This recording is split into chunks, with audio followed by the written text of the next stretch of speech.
Your mother's worried, and I can't say she's wrong this time. About you.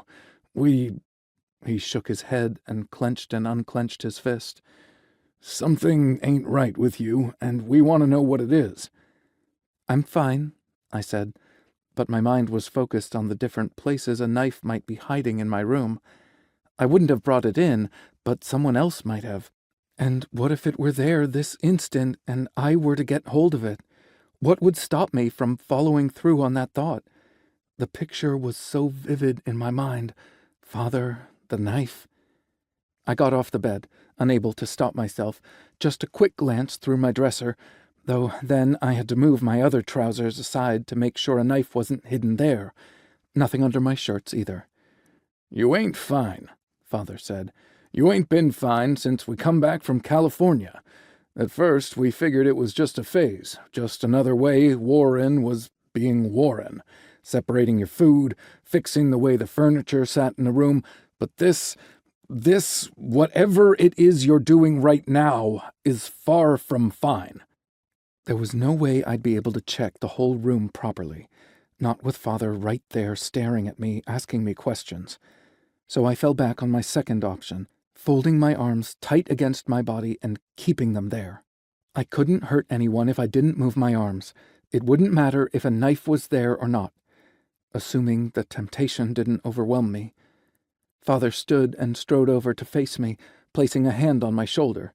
Stop.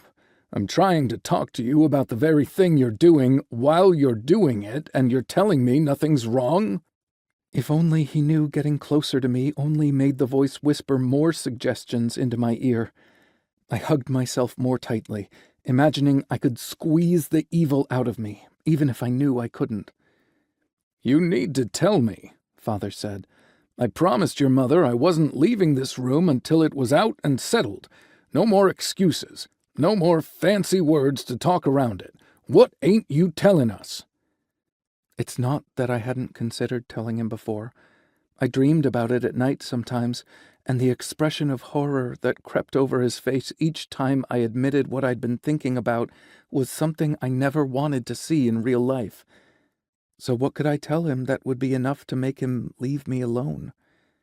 Nothing would satisfy him but the truth, and the truth was the one thing I wasn't going to give him.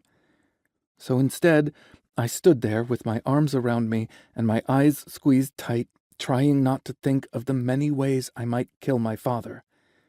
Twist his neck just so.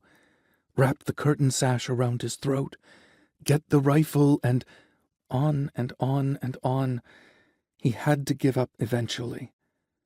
Except the time kept passing.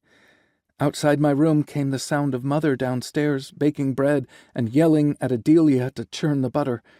Father still stood there, his arms on my shoulders, his gaze intent.